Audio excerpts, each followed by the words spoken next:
So we have a major total solar eclipse coming on April 8th. I want to dive into some of your important questions about it. Which astrological sign is most likely to stare at the sun without protection? Sorry, but Aries, who ironically is going to also be the most affected by the total solar eclipse. As the first sign of the zodiac, they love to lead their own way and have the tendency to leap first and ask those important questions later. Are there any particular rituals or practices recommended during a daytime eclipse for harnessing its energy? Eclipses are considered malefic, so on the more spiritual side, self-care practices like meditation or breath work are best to do during this time. They ground and center you during upheaval or times of change. If you're into witchy things, typically I don't recommend spell work or magic practices during this time. Wait for a planetary alignment that's more in favor of what you are desiring to create in the physical realm. Which planets or signs are going to be the most affected by the eclipse?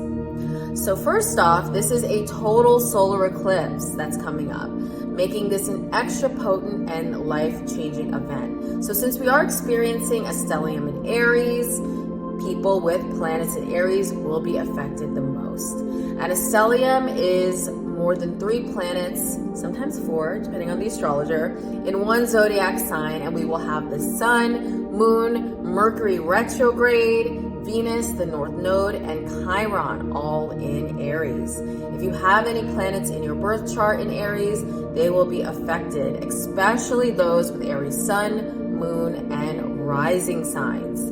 After Aries, the next to be most affected by the total solar eclipse are Libra, Capricorn, and Cancer placements.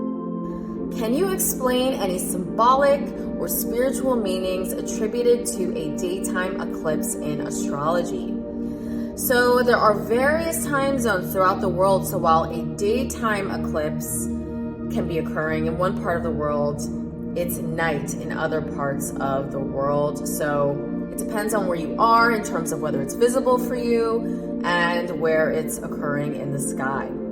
On an astrological standpoint, you can take a look at what house the eclipses are happening for you. You can take a look at the zodiac signs and the planets the eclipse is aspecting for more information on how it will affect you and the world. How does the lunar eclipse of last week and the solar eclipse affect a sign differently? A lunar eclipse is a full moon, and they always occur in the opposite zodiac signs. And the recent lunar eclipse involves the Aries sun and the Libra moon. So on the other hand, the solar eclipse will be a new moon, and this will be with the moon and sun both together in the sign of Aries. Astrologically, a lunar eclipse typically signifies endings, emotional release, and closure in the area of life it's occurring for you. And then a solar eclipse represents dramatic change, beginnings, and transformation. Both types of eclipses can be intense and trigger some uncomfortable upheaval. Fun fact, eclipses also occur in a 18.5-year cycle. The last time we experienced a total solar eclipse in Aries was March 29th, 2006. So think back to life and important events that occurred back then if you are old enough to.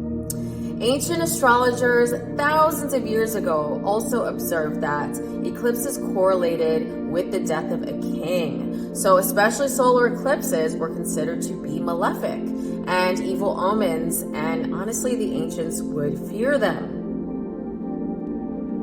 My name is Adama Sesay, professional astrologer.